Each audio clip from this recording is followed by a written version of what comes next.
안녕하세요. 선생님들 다 접속 잘 하셨을까요? 저는 금일 진행을 맡게 된 건강의학교육센터 이경입니다. 우선 강의 시작 전에 간단한 공지사항 먼저 안내드리도록 하겠습니다. 유튜브 라이브는 크롬 브라우저에 최적화되어 있어 크롬 사용을 권장드리며 개인의 네트워크 환경에 따라 음성과 영상 속도의 차이, 영상 끊김이 발생할 수 있습니다. 강의 종료 후 질의응답 시간이 있으며 유튜브 로그인을 하셔야 실시간 채팅으로 질문이 가능하오니 로그인 후 강의 참여 부탁드립니다. 모든 강의 종료 후 하단 URL에 만족도사 지도 함께 작성 부탁드립니다. 그럼 부산시 보건교사 대상 일형 당뇨 클래스룸 강의 시작하도록 하겠습니다. 바쁘신 중에도 일형 당뇨 클래스룸에 참여해 주신 보건사수께 감사드리며 금일 강의해 주실 유석동 교수님을 간략히 소개드리고 시작하도록 하겠습니다. 교수님께서는 부산대학교 의과대학을 졸업하시고 동대학원에서 의학 석사를 취득하셨습니다. 양산 부산대학교 병원 소아청소년과 전공의 소아내분비 전임의 진료교수를 거쳐 현재 양산 부산대학교 병원 소아내분비 임상조교수로 재직 중에 계십니다. 그럼 유석동 교수님 모시겠습니다. 네, 교수님. 네, 안녕하세요. 저는 부산대학교 어린이병원에서 당뇨병을 포함한 내분비 질환을 가진 아이들을 진료하고 있고요. 이런 자리에 초대해 주셔서 감사드립니다. 당뇨병이 점점 계속 늘어나고 있습니다. 전 세계적으로 모든 대륙에서 계속 늘어나고 있고요. 1형 당뇨, 2형 당뇨 할 것 없이 다 늘어나고 있어서 이제는 그렇게 드물지 않은 병이 되었습니다. 나의 가족 중에도 누군가 당뇨병이 생길 수 있는 그런 세상이 되었고요. 특별히 1형 당뇨병은 5에서 19세 사이 때 가장 많이 발생하여서 저와 같은 소아청소년과 의사나 또 선생님들이 이렇게 자주 볼 수 있는 나이의 아이들이 포함되어 있습니다.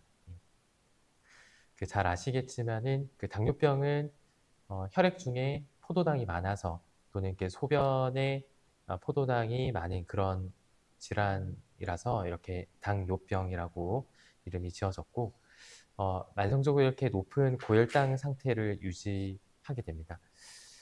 자동차가 움직이기 위해서 연료가 필요하듯이 우리 몸도 에너지원이 필요한데 주된 에너지원이 이제 포도당입니다. 우리 몸에서 몸을 구성하고 있는 세포들이 주로 이제 포도당을 이용해서 에너지를 이용하는데요.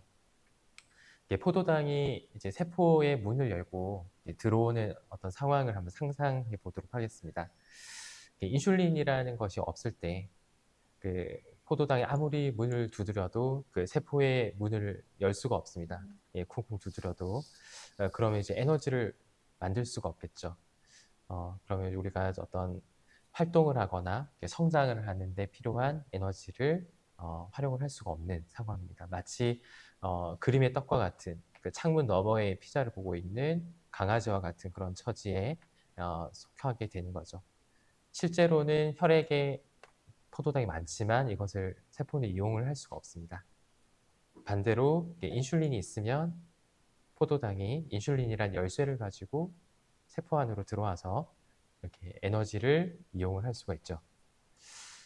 당뇨병의 원인은 우리가 흔히 알듯이 운동 부족이나 나쁜 식습관, 비만과 같은 이런 것이 잘 알려져 있지만 우리 아이들이 주로 많이 겪는 1형 당뇨병 같은 경우는 주로 자가 면역과 관련된 그런 원인으로 생깁니다. 유전 질환에 의한 경우도 드물게 있습니다. 아무튼 이러한 이유로 인해서 췌장 베타 세포의 기능이 소실이 된 경우에 당뇨병이 발생하게 됩니다. 당뇨병의 증상은 타입과 관련 없이 동일합니다. 물을 많이 마시고 소변을 많이 보고 또 많이 먹게 됩니다. 물을 많이 먹게 되는 까닭은 소변을 많이 보아서 탈수가 생겼기 때문이죠.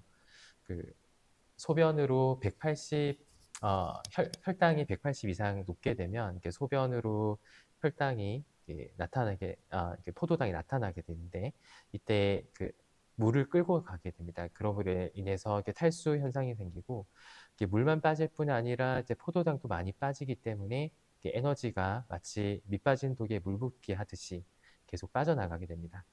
그래서 처음 진단되는 많은 아이들에서 그 체중 감소가 있게 되는데요. 이 중 많은 부분이 이제 물이 부족하고 또 에너지가 부족하기 때문에 그러합니다. 이러한 다음 단요 다식의 전형적인 증상과 함께 그 체중 감소나 피로 또는 여러 그 염증성 질환들이 생길 수 있습니다. 하지만 가장 흔한 경우는 이제 무증상인 경우인데요. 이런 경우 무증상인 경우가 많지만 요즘 학교에서 그 학교 검진을 함으로 인해서 그 검사 결과지를 가지고 이제 오게 되는 경우도 이제 많은 것 같습니다. 네. 이렇게 이런 전형적인 증상을 통해서 병원에 오게 되면 혈당 검사를 합니다. 혈장 포도당 검사를 하게 되어서 200 이상이 되면 바로 진단이 가능한데요. 전형적인 증상이 없거나 그냥 검진을 통해서 온 경우에는 아래에 있는 그 검사들 중에 최소한 2가지 이상을 만족해야 되고 또 서로 다른 날 검사를 하게 됩니다. 이때 하게 되는 검사가 공복 혈장 포도당 검사, 그리고 2시간 동안 경구 포도당 검사, 그리고 당화 혈색소 검사를 하게 되고, 최근에는 그 당뇨병 전 단계라는 개념이 생겨서 이런 건강 관리를 또 하게 되는 단계가 이제 있습니다. 그래서 당뇨병은 인슐린을 분비하지 못하는 1형 당뇨병과 인슐린에 대한 저항이 있는 2형 당뇨병, 임신성 당뇨병, 이제 기타 유전이나 외상에 의한 당뇨병들이 있지만 오늘 1형 당뇨병을 위주로 말씀을 드리도록 하겠습니다. 앞서 말씀드린 바와 같이 그 1형 당뇨병은 췌장에서 인슐린을 분비하지 못해서 그 세포의 그 문을 여는 열쇠인 그 인슐린이 부족해서 생기게 됩니다. 2형 당뇨병과 이런 차이가 있고, 결국 정리를 하면은 우리 몸에 인슐린이 부족하거나 그 인슐린에 대한 반응이 떨어지거나 탄수화물을 에너지로 이용하지 못하여서 그 고혈당인 상태로 여러 가지 합병증이 일어날 수 있는 질환을 그 당뇨병이라고 할 수 있겠습니다. 이렇게 오래 전부터 알려져 있고 점차 이게 증가하는 당뇨병에 대해서 그 우리 아이들이 점점 많이 진단을 받고 겪고 있기 때문에 이제 이렇게 교육을 하고 알아가는 과정들이 필요하게 된 것 같습니다. 이런 당뇨병이 일반 질환들하고 다른 이유는 보통 질환들은 진료를 하게 되면은 자신의 증상을 얘기하고 또 주는 약을 먹고 병원에서 시키는 대로 치료를 하게 됩니다. 어떤 수술을 한다든지 또는 병원에서 하는 치료를 한다든지 하게 되는데 당뇨병은 스스로 해야 되는 것들이 많습니다. 그 이유가 일상생활과 굉장히 밀접한 관련이 있기 때문입니다. 식사하는 것, 운동하는 것, 활동하는 것, 어떤 스트레스 상황이나 수면 이런 것이 다 혈당에 영향을 미치기 때문에 스스로 매일 관리하는 것이 필요합니다. 그렇기 때문에 당뇨병에 대해서 잘 알아야 되고 연령에 따라서 점차 당뇨병에 대한 교육을 계속 강조하고 반복하고 하게 되는 것 같습니다. 당뇨병에 대한 책으로 제가 가장 도움이 많이 되었던 책이었는데 옛날에 지금 절판이 되어서 없습니다. 소아동력병 올바로 알고 관리하기 비슷한 책들이 시중에 있긴 하고요. 이 책의 시작에 보면 반드시 알아야 되는 내용이라고 해서 이렇게 많이 적어놨습니다.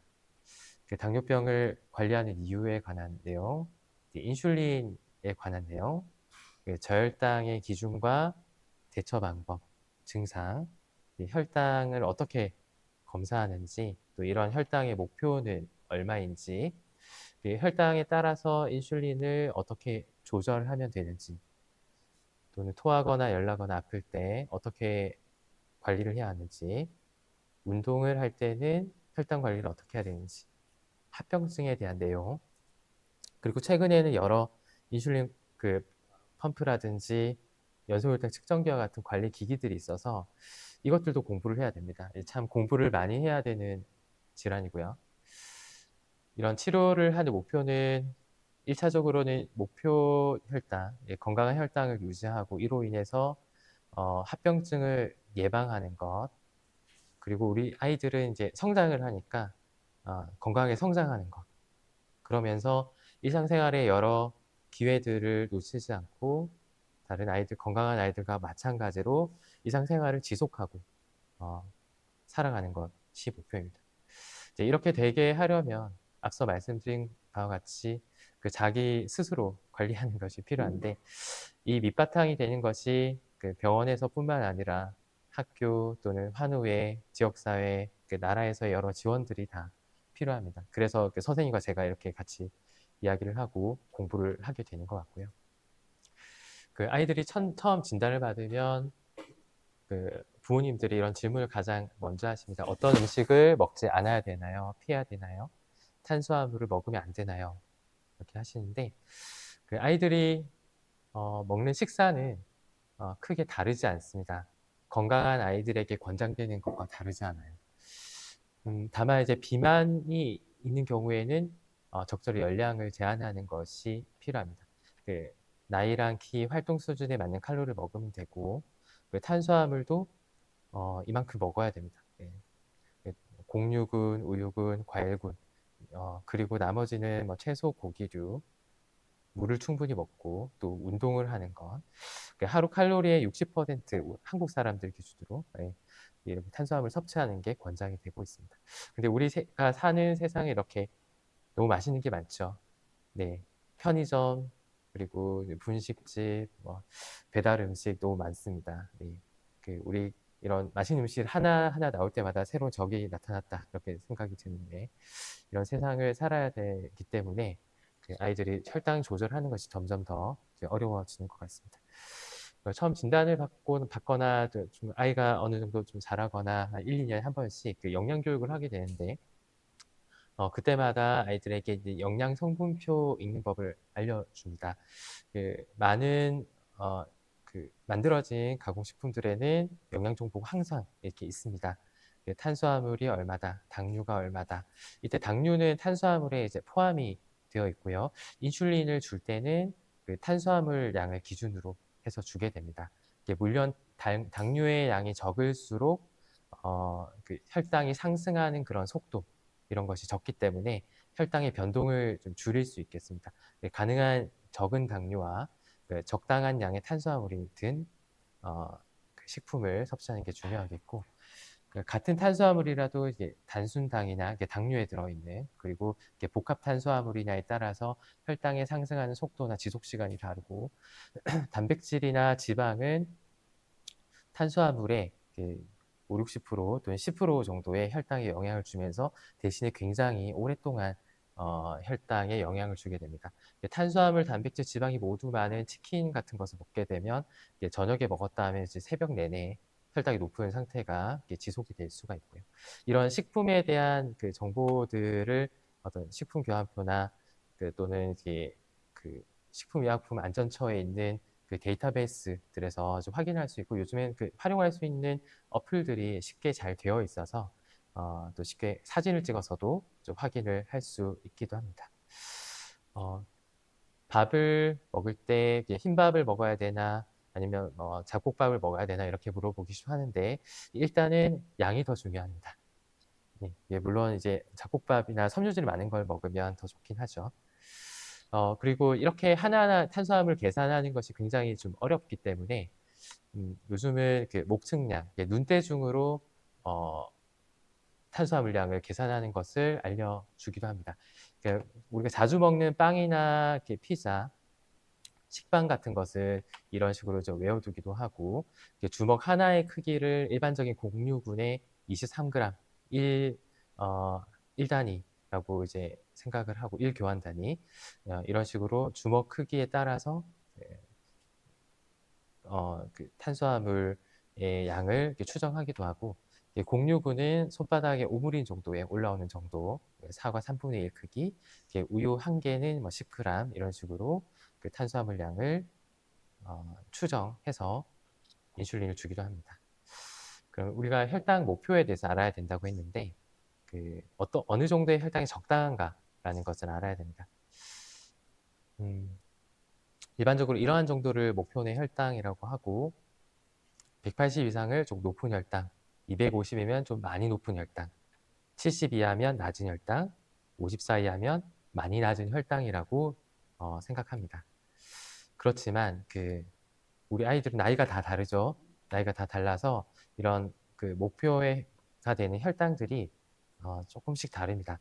어릴수록 약간 높게 유지를 한다. 성인이 될수록 성인에 가깝게 줄여갑니다. 그렇지만 요즘은 연소혈당 측정기라든지 또는 혈당을 측정을 자주 한다든지 펌프를 이용하면서 혈당 변동이 많이 없고 또 저혈당 위험이 많이 적은 그런 친구들도 있습니다. 그런 경우에는 나이가 어려도 낮은 혈당을 목표로 조절을 합니다.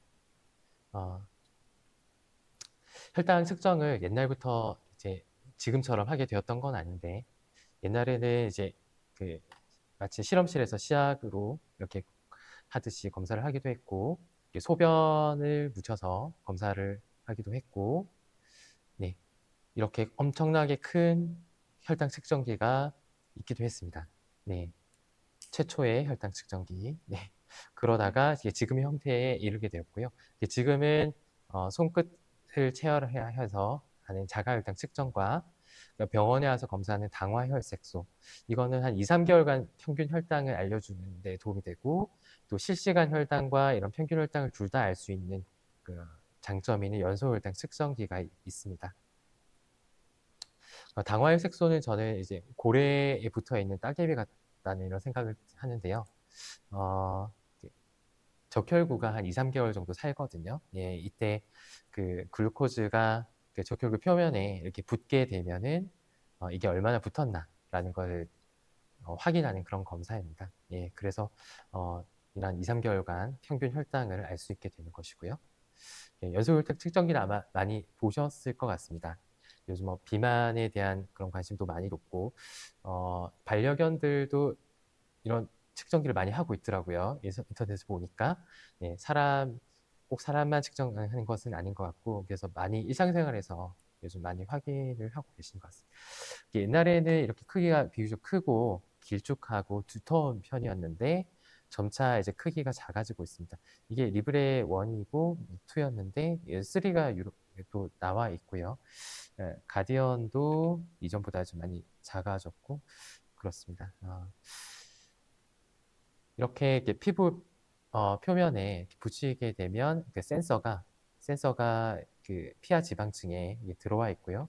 혈액에서 새어나온 포도당을 간접적으로 이제 측정을 하게 됩니다. 그러니까 매 1분에서 5분 정도 측정을 하도록 되어 있는 제품들이 많고 이렇게 실제 센서에 사용한 모습이고요. 구성은 센서와 트랜스미터, 리시버로 되어 있는데 리시버는 요즘 따로 쓰는 경우는 거의 없고 휴대폰으로 사용하고 있습니다. 송신기가 따로 있는 경우도 있고 센서랑 이제 일체형으로 합쳐져 있는 경우도 있는데 이게 혈액에서 새어나온 지방층의 포도당을 측정하게 되면 트랜스미터가 스마트폰으로 이렇게 보내주어서 확인을 할 수 있게 됩니다. 네. 여러 제품들의 사용 일수와 또 송신기 유무, 또 거리에 따른 사용 방법 같은 게 적혀 있고 요즘 거의 다 블루투스로 하게 되어서 실시간으로 연동이 되고 잘 안 되는 경우는 NFC 방법으로 이제 태깅을 하여서 정보를 이제 전달하게 됩니다. 여기에는 없는데 바로젠 PC라든지 케어메디에서 만든 그런 CGM도 요즘 늘어나고 있어서 제품이 상당히 다양해졌습니다. 이렇게 같은 혈당이라도 추세를 알 수 있습니다. 비슷하게 별 변동이 없이 가거나 빠르게 생성하거나 감소하는 것을 알 수가 있고 또는 이제 혈당 변동에 따라서 저혈당, 고혈당을 알려주기도 하고 실제 저혈당과 고혈당이 오기 전에 경보를 주기도 합니다. 하지만 이런 좋은 기기들이 있어도 실제 사용은 다를 수 있는데 연소혈당 측정기를 계속해서 처방받아가는 경우가 성인, 소아 모두 합쳐서 10% 지속하는 경우가 10%밖에 안 된다고 하고 펌프도 0.4% 매우 적은 편입니다. 그나마 우리 소아청소년들은 이런 CGM과 인슐린 펌프의 사용률이 비교적 다른 연령에 비해서 높은 편입니다. 비교적 잘 관리되고 있는 사람의 연소혈당 측정기 보고서를 보면 이게 목표 혈당 안에서 거의 다 이게 50% 선인데요. 50% 선이 항상 유지가 되고 있고 변동이 그렇게 없습니다. 가끔 이렇게 올라오는 경우가 있고 날짜마다 봐도 그렇게 변동이 많이 심하지 않죠. 그런데 이제 우리 실생활은 또 그렇지 않은 경우가 많습니다. 아침은 적게 먹고 가서 나중에 이제 간식을 좀 더 먹는다든지, 점심을 조금 많이 먹었더니 혈당이 막 상승을 하고, 축구 등 활동을 많이 했더니 갑자기 또 저혈당이 생기고, 저혈당 간식을 또 열심히 먹거나 나중에 저녁 식사 전에 간식을 먹었더니 좀 많이 올라갑니다. 그리고 자기 전에 좀 고칼로리의 그런 간식을 먹었더니 굉장히 또 많이 상승을 하는 모습을 보이면서 혈당 변동이 굉장히 다양하게 나타나는 경우가 있어서 결국은 이제 규칙적인 생활이 여전히 중요하다라는 것이고, 심한 변동을 보이면 이렇게 커브가 많이 넓어지고 심한 고혈당을 새벽에도 낮 동안에도 있습니다. 그리고 날마다 다르죠. 이렇게 고혈당이 많으면서도 저혈당이 생기는 경우도 있습니다. 그리고 이제 규칙적인 생활을 하지 않는 친구들이 고혈당과 저혈당의 발생 시간대가 굉장히 다양합니다. 네, 이건 어떻게 약으로 현재는 이게 조절하기가 굉장히 어렵습니다. 그래서 계속 건강한 생활을 하는 게 강조가 되고 있고요. 건강한 사람에게서는 인슐린이 이렇게 분비가 됩니다. 인슐린이 잘 분비가 됨으로 해서 혈당은 많이 변동이 없도록 하게 되는데, 결국 이러한 것을 따라가기 위해서 인슐린 치료를 하게 됩니다. 인슐린을 하루에 한 번 공복 혈당과 기저 혈당을 조절하기 위해서 기저 인슐린 주고, 식사할 때마다 식사 인슐린을 주는 것이 혈당이 그러하게 변하기 때문입니다. 인슐린의 종류가 굉장히 많은데요. 그리고 또 요즘 펌프를 사용하면서 식사 인슐린, 초속혈성 인슐린, 볼루스 이런 식으로 표현을 하는데 다 같은 말입니다. 식사하기 전에 주는 인슐린이고, 또 초속혈성 인슐린, 잘못 적었네요. 네, 장시간 인슐린입니다. 이게 초속혈성 아니고요. 죄송합니다. 장시간형 인슐린, 지속형 인슐린, 기초 인슐린, 그리고 베이잘이라고 해서 펌프에서 이렇게 얘기를 하고 다 같은 의미입니다. 그래서 이렇게 인슐린마다 작용 속도가 다르고 지속 시간이 다르고 그렇습니다. 그래서 주로 요즘은 인슐린 다회요법을 하는 경우가 많아서 지속형을 한번, 초속효성을 식사할 때나 간식을 먹을 때 주게 되는데, 초속효성은 보통 10분 이내에 작용을 하게 되고 한 4시간 정도 작동을 합니다. 지속형은 하루에 한 번 주게 되는 것이 거의 하루나 이틀 정도의 일기까지 지속이 되기 때문입니다. 그래서 기저 인슐린을 보통 자기 전이나 아침에 투약을 하게 되고, 식사 인슐린을 식사 직전에 주게 되는데, 혈당의 정도에 따라서 투여하는 시점을 조금 다르게 하는 게 좋습니다. 이런 인슐린 주사를 얼마나 하게 되는지 대략 예상을 해보면, 하루 동안 보통 4회에서 7회 정도 인슐린 주사를 한다고 하면 4회에서 5회 정도만 잡아도 한 120번에서 150번의 주사를 하게 되는 것이죠. 그래서 한 달간 이렇게 많은 주사를 배와 팔과 피부에 하게 되면 그런 게 얼마나 치료하는 게 쉽지 않을까 이렇게 상상을 해볼 수 있습니다. 아까 투여 시점에 대해서 말씀을 드렸는데, 보통 이게 목표 혈당이 이래 있을 때는 식사 직전에 주게 되면 되고, 저혈당이 있을 때 식사 직전에 줘도 되냐 이런 질문을 많이 하시는데, 약간 경한 저혈당이고 식사를 충분히 할 것으로 예상이 되면 식사 직전에 하여도 무방합니다. 그런데 조금 애매하거나 저혈당이 굉장히 민감한 친구들은 식사를 하는 중간에 또는 식사 직후에 투여를 하는 것을 권장하고 있고, 혈당이 많이 높다 하는 경우에는 조금 여유를 두고 식사를 하는 것이 도움이 됩니다. 너무 일찍 주면은 포도당은 들어오지 않고 인슐린이 이미 들어왔기 때문에 혈당이 감소하게 되고요. 너무 늦게 주게 되면 혈당은 이미 올라가고 있는데 인슐린이 몸 안에서 혈중 농도가 올라가는데도 시간이 걸려서 고혈당을 찍고 이렇게 내려오게 됩니다. 그래서 식사 직전, 또는 10분 이내에 이렇게 주게 되면 이렇게 혈당이 식사 전과 후가 비슷하게 되고요. 그 용량도 너무 적게 주게 되면 또 많이 주게 되면 당연히 고혈당과 저혈당이 생기게 되겠고, 식사 전과 식후 혈당이 이제 비슷하게 된 것을 목표로 혈당을 조절하게 됩니다. 그래서 처음 진단을 받게 되면은 인슐린을 얼마나 줘야 될지 의사도 이렇게 명확히 알 수는 없습니다. 다만 비슷한 체중을 가진 아이들에서 주는 그런 용량들이 있기 때문에 경험적으로 적당한 용량을 줘보고 조절을 해가게 됩니다. 혈당이 너무 높으면 점차 이제 인슐린을 높여가고 아니면 낮으면 점점 또 낮춰가는 이런 경험적 조절이 필요하고, 또 이제 이런 것이 이제 익숙해지고 나서 그 식사량에 따른 또 탄수화물에 따른 물의 양에 따른 인슐린 양을 또 조절하는 방법으로 투여하기도 하시고요. 또는 좀 한 단계 나아가서 탄수화물이 단순히 좀 적거나 많거나가 아니라 탄수화물이 굉장히 한 몇 그램이다, 아니면 지금 먹는 탄수화물이 한 80g이다 또는 120g이다, 이런 것에 따라서 인슐린 양을 조절을 하기도 합니다.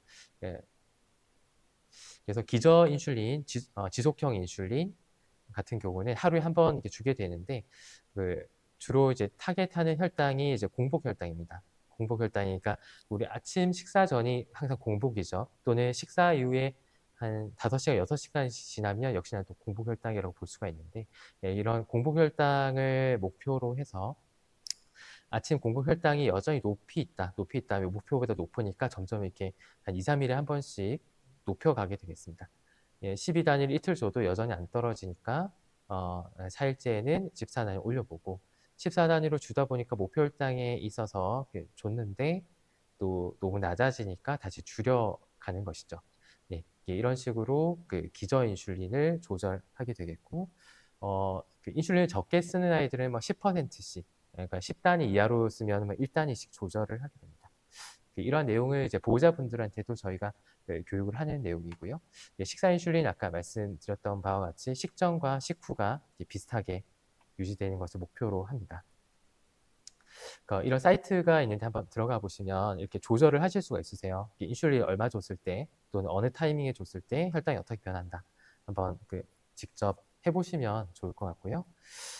그리고 탄수화물과 탄수화물이 얼마일 때 인슐린을 얼마 줘야 할지를 알려면 사실 탄수화물과 인슐린의 비를 알아야 되는데, 그걸 정확하게 알기 위해서는 1, 2주간 식사 일기를 정확하게 작성을 하여서 다음과 같이 탄수화물의 양과 인슐린의 양을 계산해서 비를 계속 구하는 게 필요합니다. 이러한 비를 한 1, 2주간 재어서 한 평균을 내면 정확한 탄수화물 개수를 알 수 있는데, 사실 이렇게 해 오시는 분이 많지는 않으세요.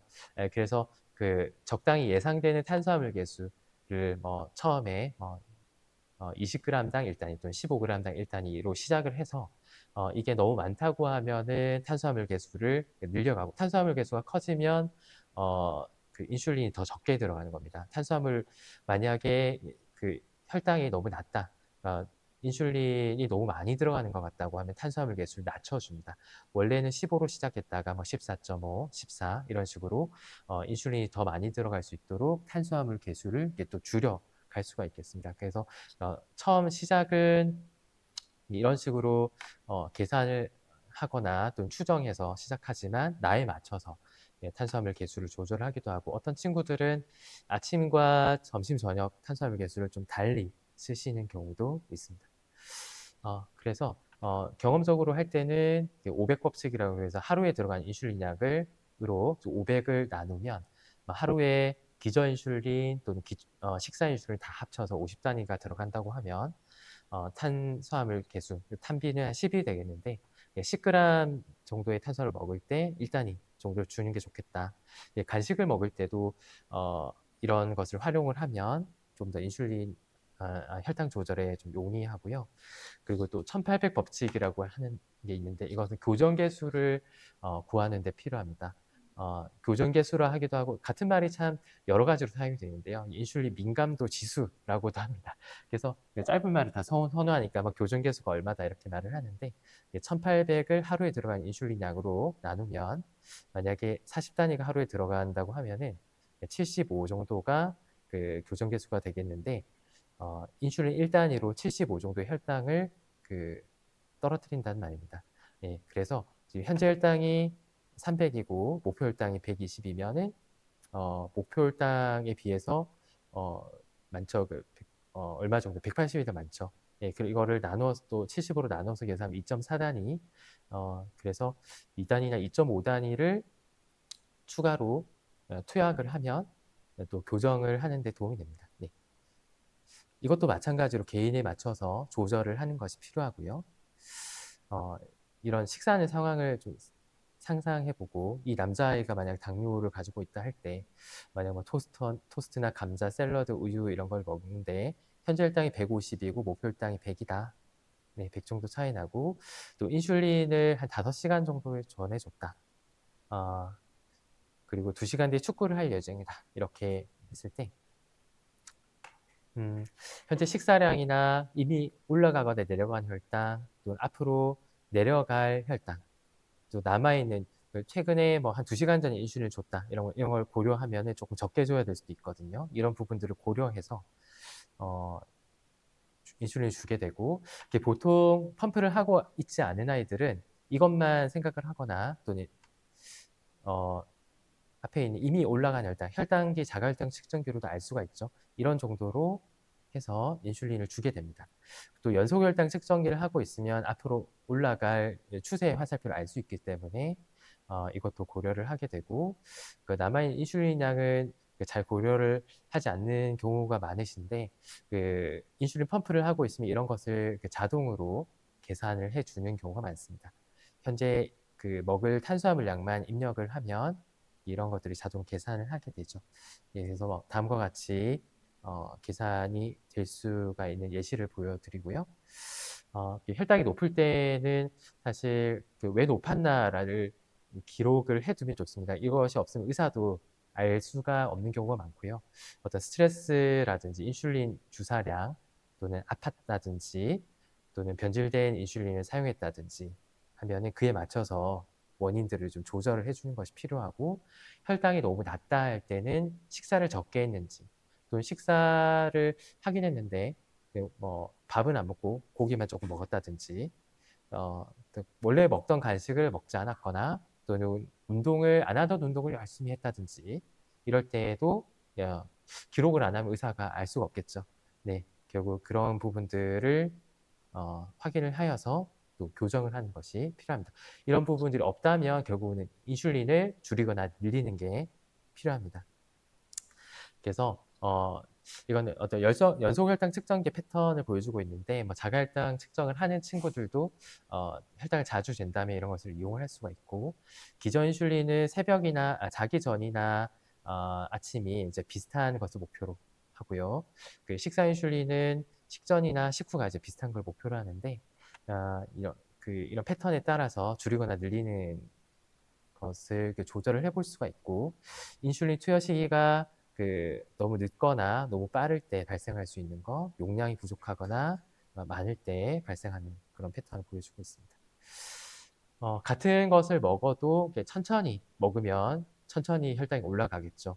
그리고 이제 섬유소가 많은 음식, 채소가 많은 음식, 단순단위 적은 음식, 도정이 덜 된 형태, 그리고 뭐 짜게 먹지 않는 것, 그리고 같은 음식이라도 뭐 갈아서 먹거나 액체류로 먹으면 혈당이 빠르게 올라갑니다. 그래서 이런 것을 덜 하도록 교육을 하고 있습니다. 최근에 여러 스마트 기기들이 많은데요. 이런 것이 이제 결국 당뇨 관리에도 영향을 주고 있습니다. 인슐린 펌프 아마 학교에서도 펌프를 사용하는 학생들이 있을 것 같습니다. 다음과 같은 형태로 생겼고 앞에 있는 2개는 유선 펌프고 가운데에는 또 무선 펌프도 있는데 펌프도 이렇게 여러 가지 형태를 거치면서 발전해서 최초의 인슐린 펌프라고 하는데 이거는 그냥 정맥으로 이게 지금 같은 피부가 아니고 정맥으로 이게 들어가는 인슐린이었고, 네, 이런 도전 정신을 가졌던 그 사람이 있었습니다. 그 이후에는 이제 단순히 인슐린만 주는 것, 센서 강화, 그리고 뭐 여러 가지 기능들이 점점 점점 되고 그 자동으로 조절하는 이런 기능들, 그리고 인슐린뿐만 아니라 이제 글루카곤이 들어있는 형태가 이제 그 다른 나라에서는 상용이 되어 있습니다. 우리나라에는 없고요. 그래서 기본형은 인슐린 주입하는 기능만 있습니다. 주사로 주는 것을 펌프로 대신하는 것이죠. 그래서 주사 찌르는 횟수를 줄일 수 있다. 센서 강화는 그 펌프와 센서를 이제 연동을 해놓으면 이제 경고 알람을 알려줘서 사용자가 이제 조절할 수 있도록 하는 것이고, 뭐 LGS, PLGS라는 것은 저혈당이 오거나 저혈당이 예상될 때 펌프가 자동 중단되도록 하는 것입니다. 이런 기능이 있으려면 역시나 연소혈당 측정기가 연동이 되어 있어야 되고요. 그리고 하이브리드라고 하는 것은 기저 인슐린을 자동으로 조절해 주는 것입니다. 내가 얼마를 줘야 될지 생각할 필요 없이 그 혈당을 계속 정보를 주고 있으면 이 펌프가 자동으로 조절을 해주는 것이 사용자의 어떤 개입을 줄여주는 것이고, 식사 인슐린은 스스로 줘야 됩니다. 차세대 하이브리드는 이게 기존 똑같죠. 기존 인슐린 자동으로 들어가고 볼스도 자동으로 들어가는데, 식사 인슐린을 좀 적게 줬을 때 더 많이 필요하다고 하면 기계가 추가적으로 더 주는 것입니다. 이런 유선 펌프가 주로 많고 무선 펌프를 주로 생산하는 이런 기업들이 또 있고요.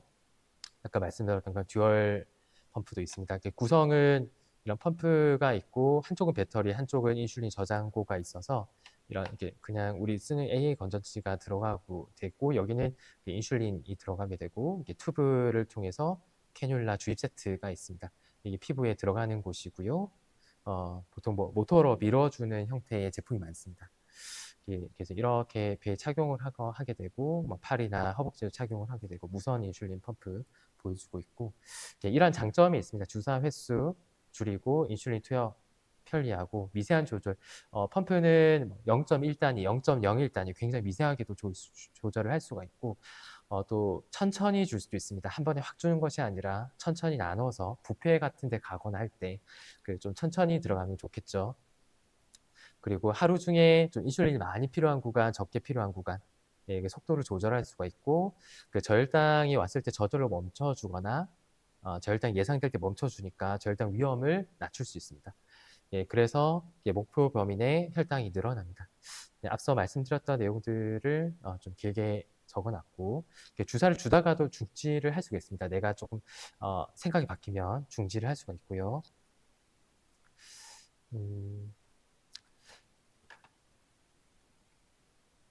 여기 당화혈색소를 보여주고 있는데 이제 9% 정도 있습니다. 인슐린 주사를 하고 이게 전통적인 형태로 조절했을 때 당화혈색소 9였는데 이게 연소혈당 측정기와 인슐린 같이 쓰니까 7.9%까지 줄었는데, 이렇게 그 혈당 자체가 많이 줄어들고 입원일수도 감소한다는 결과가 있습니다. 그리고 이런 그 인슐린 펌프를 하는 자체로 아이들의 어떤 정서적 스트레스가 줄어든다 라고 돼 있고요. 그래서 더 흥미로운 것은 그 혈당이 별로 좋아지진 않아도 네, 혈당이 호전되는 것과 상관없이 스트레스가 줄어든다는 뜻입니다. 네, 그런데 좀 의미가 있고, 그래서 인슐린 펌프가 언제 권장되냐라는 이런 지침이 2023년 에 나왔었는데, 모든 당뇨병을 앓는 소아청소년, 특히나 뭐 저혈당이 심하거나 또 운동선수, 또 주사를 굉장히 공포를 가진다든지 합병증 위험이 높은 어린 아동, 이런 경우에 권장이 되고, 권장되지 않는 경우는 거의 없지만 피부 알러지가 너무 심해서 착용할 수 없는 경우, 그런 경우가 있습니다. 사용률 아까 또 보여드렸지만은 우리나라 그 옛날 자료긴 하지만 펌프가 요즘 많이 늘어나고 있습니다만, 그래도 다른 나라에 비해서 다른 뭐 미국이나 이런 곳은 주로 주된 치료가 펌프이고 나머지가 일부가 주사 치료를 하고 있는데, 우리나라는 반대이고요. 여러 가지 문제들이 발생할 수 있습니다만, 뭐 감염 상처는 잘 없습니다만 이제 좀 아이들이 배라든지 이런 상태를 보면은 많이 이제 착색이 많이 되거나 그 피부 상태가 막 좋지 않은 친구들이 많이 있고요. 이렇게 주입선이 막히거나 꼬이거나 끊어지는 경우가 있고 이런 그 펌프 자체의 기계적인 문제는 좀 드물어 보입니다. 그래서 뭐 이런 것을 대처하기 위해서 뭐 배터리라든지 테이프라든지 여분의 인슐린 주입 세트 이런 것을 다 가지고 있는 경우가 많고 이런 흉터가 생기고 알러지 감염 많이 생기면 네, 펌프를 결국 뭐 중단하거나 방학을 가지거나 하는 경우가 많고 한쪽에만 계속 주다 보면 이렇게 그 지방 위축이나 비대가 생기기도 합니다. 예, 피부 관리가 이렇게 좀 필요하고 자주 바꿔주고 바늘을 좀 덜 자극적으로 하고 접착제에 자극이 없는 것으로 이렇게 쓰는데 예, 이렇게 하여도 사실 좀 한계가 있는 친구들이 있습니다. 개인적인 어떤 피부의 민감성에 따라서 예, 이런 제품들을 사용할 수가 있고요.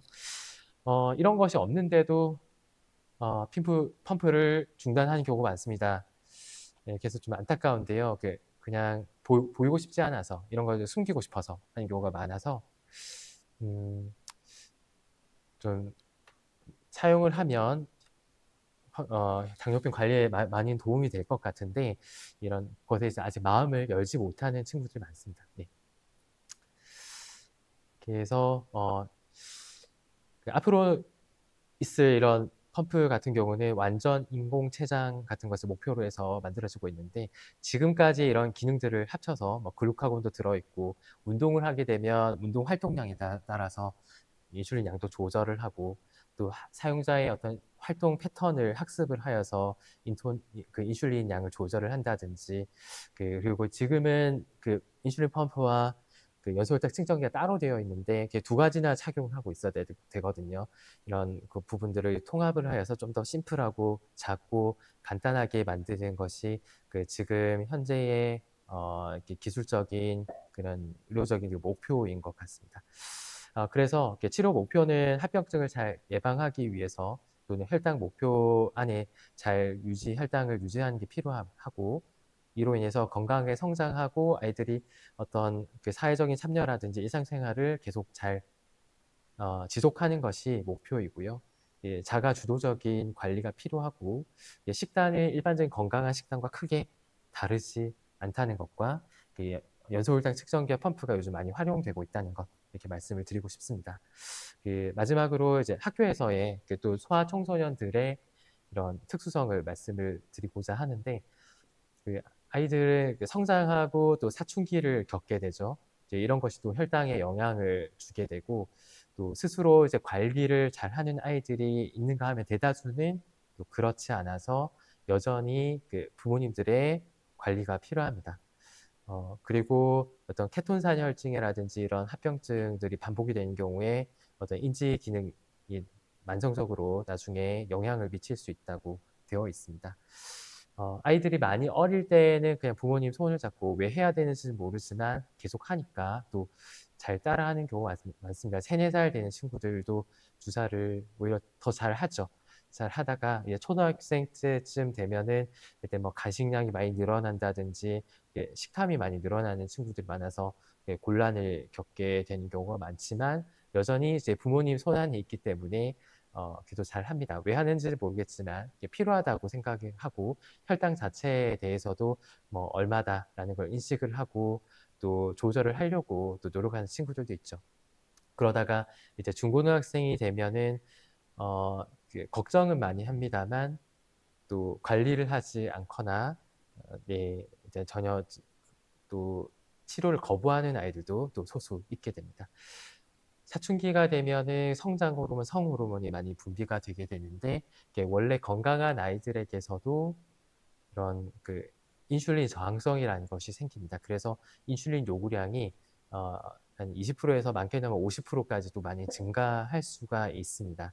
그래서 이렇게 색출된 부위와 같은 이런 나이에 인슐린 필요량이 많이 늘 수가 있고요.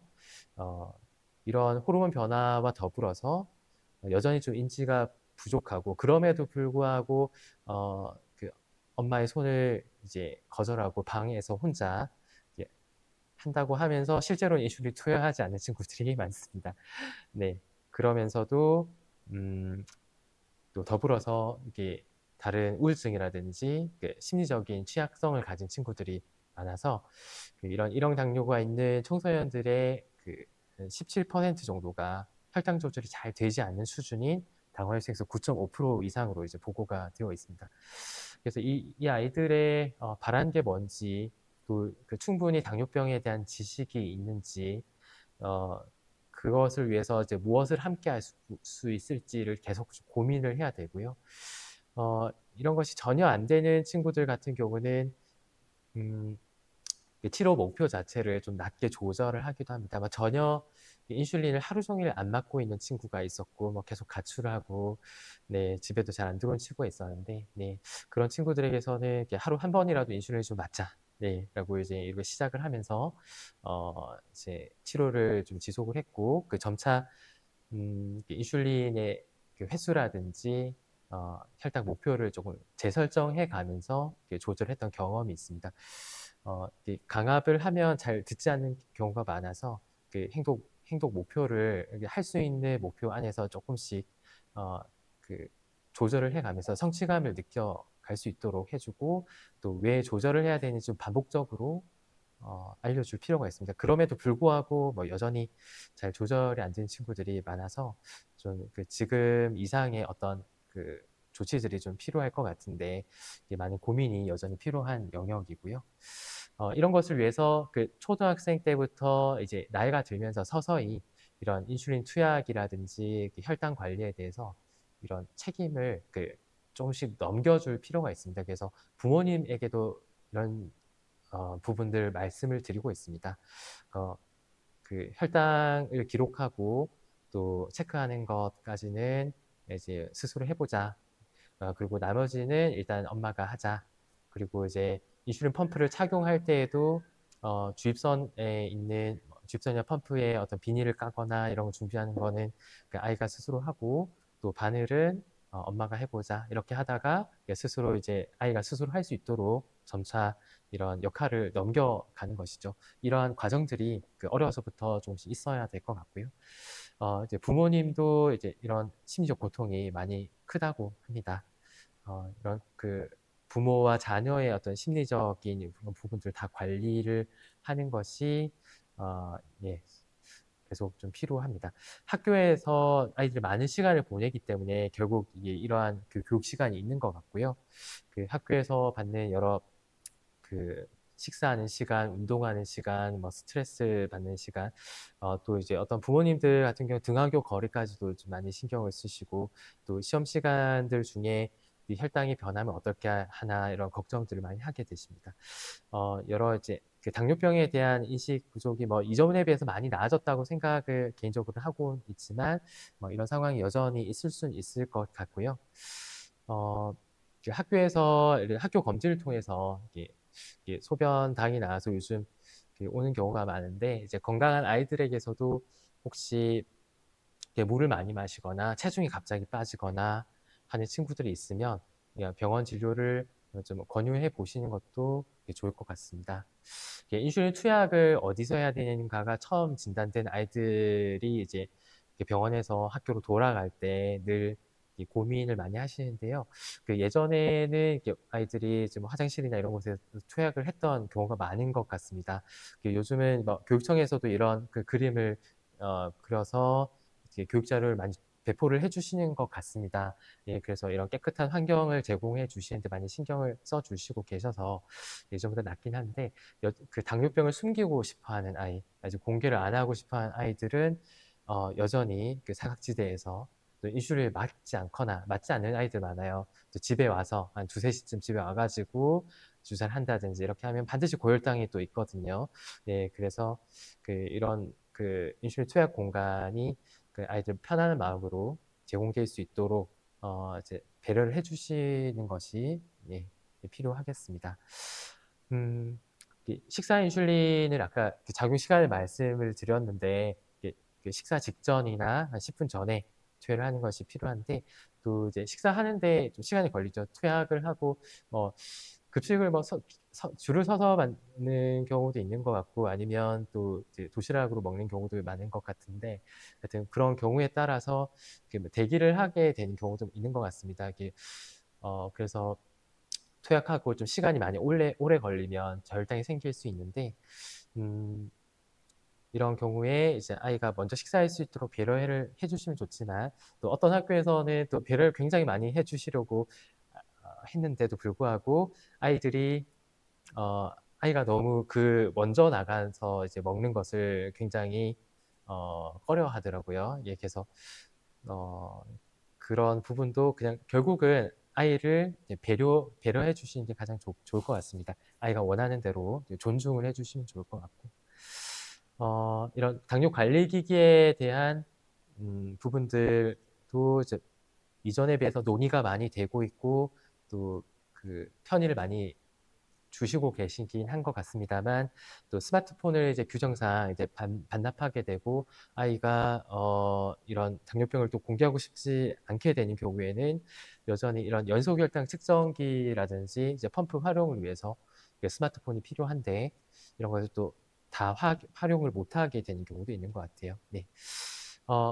그 시간이 꽤 많이 흘러가지고 저혈당에 대한 이런 대처 부분들을 한번 읽어보시면 될 것 같고, 그 수학여행을 가거나 이렇게 했을 때 저혈당이 잘 해소가 안 되어서 굉장히 좀 곤란을 겪으셨던 그 보건교사 선생님이 계셨는데, 결국은 많이 먹이시면 됩니다. 혈당이 오를 때까지 많이 먹이시고, 또 한 가지는 연소혈당 측정기는 한 10분이나 15분 전 과거의 혈당을 보는 것이라서 그 회복이 되는데 더 오래 걸리실 수 있습니다. 그래서 그 필요할 때는 손끝 체열을 해서 확인을 하시는 게 필요하고, 또 그럼함에도 불구하고 여전히 적다면 그 섭취한 저혈당 간식량 자체가 적은 것이므로 그 2배 정도 더 먹는 것이 필요하겠습니다.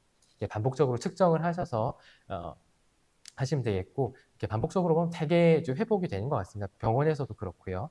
이게 회복이 안 되면 결국은 뭐 글루카곤 주사를 하거나, 아니면 그런 게 없다면 인근 병원에 가서 포도당 주사를 맞으면 또 회복이 금방 되겠습니다.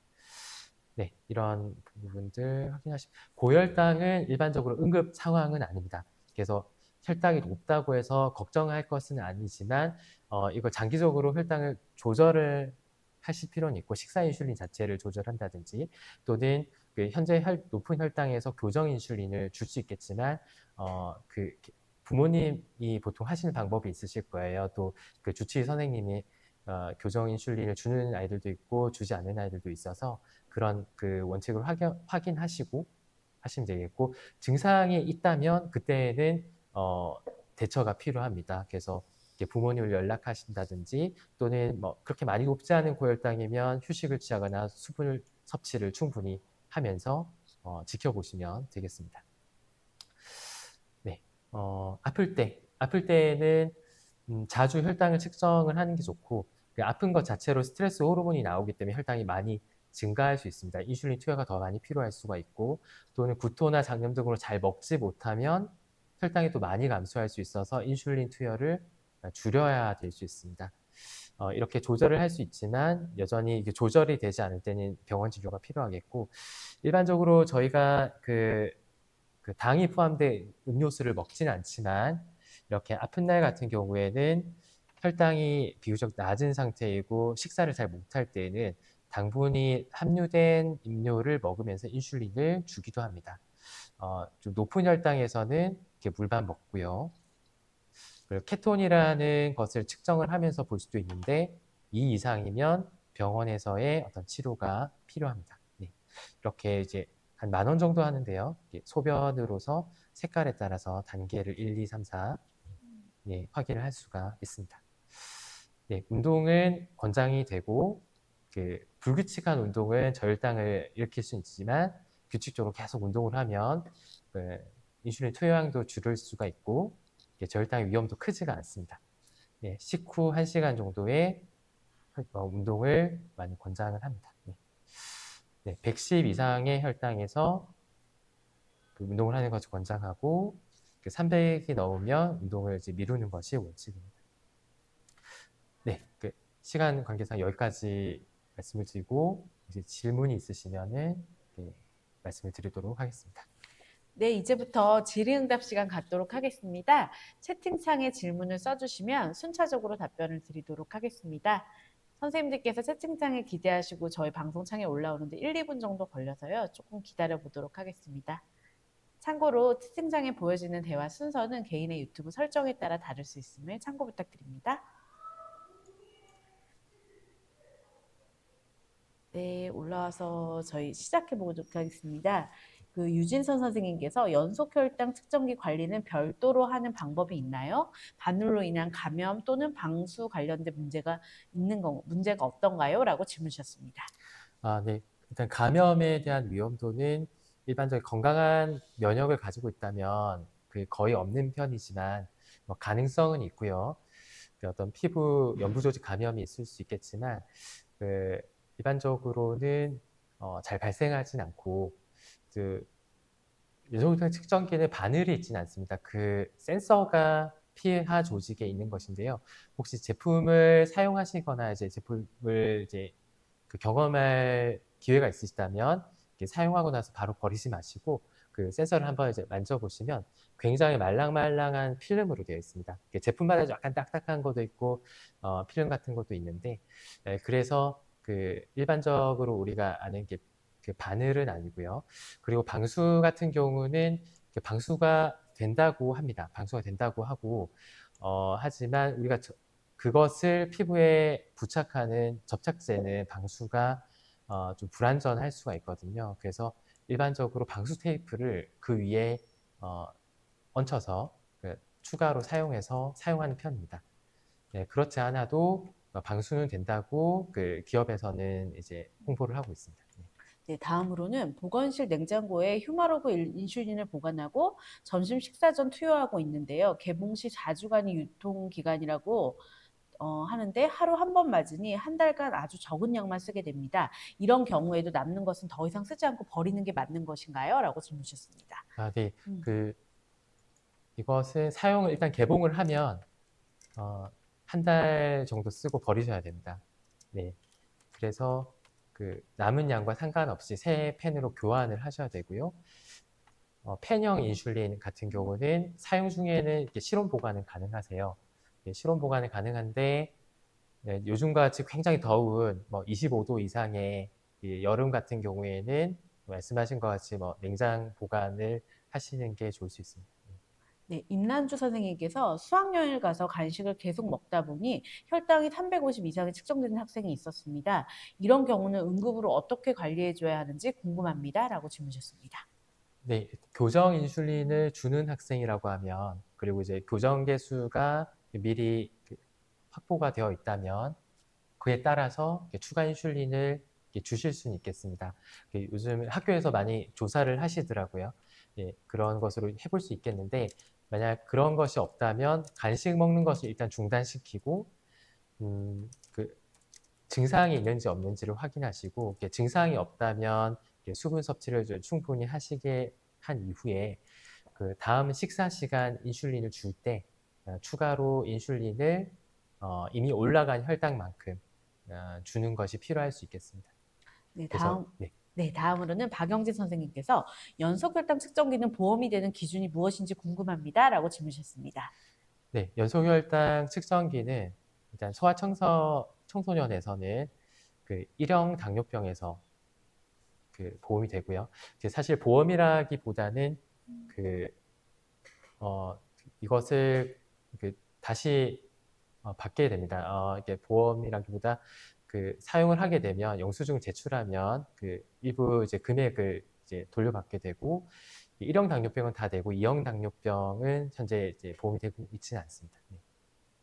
네, 다음으로는 손현정 선생님께서 중고등학교 학생입니다. 저혈당 시 속쓰림 증상을 동반하는 경우가 있는데 이럴 때 속쓰림 완화 약물을 먹어도 될까요? 라고 질문 주셨습니다.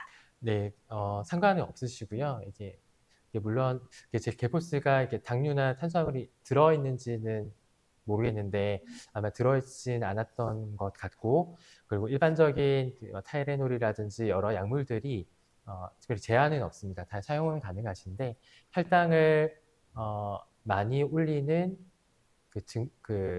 그런 약물들이 보통 스테로이드나 또 기관지 확장제와 같은 이런 약물들이 있거든요. 예, 그런 약물들을 쓸 때는 그 혈당이 증가할 수 있습니다.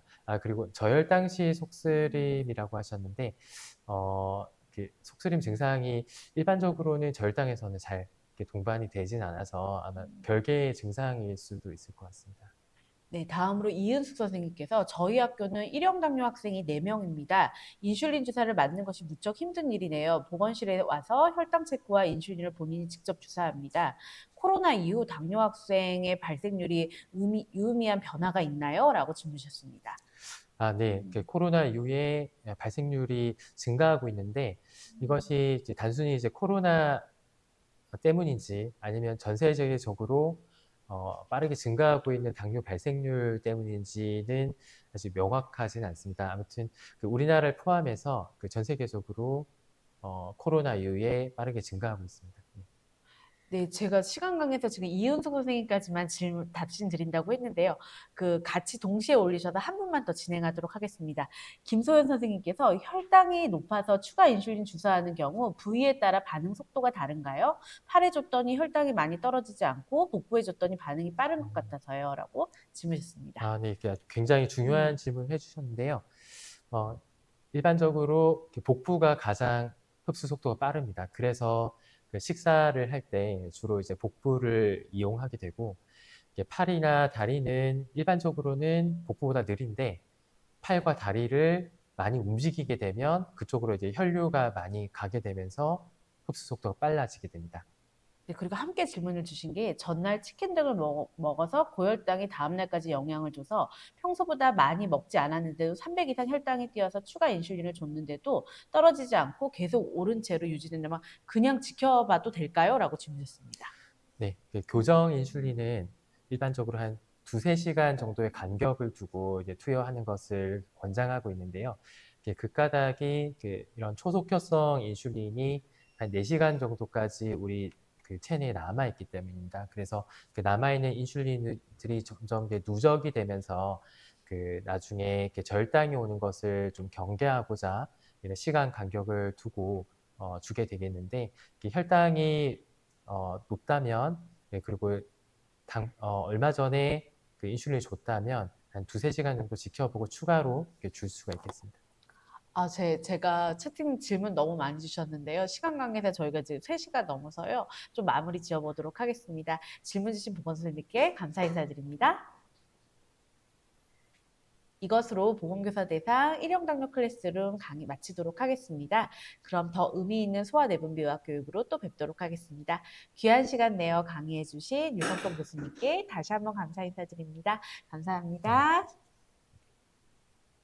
1형 당뇨 클래스룸에 참여해주신 보건선생님께 감사의 말씀드리며 향후 보다 나은 교육 내용으로 거듭나고자 강의 만족도 설문조사 마련하였습니다.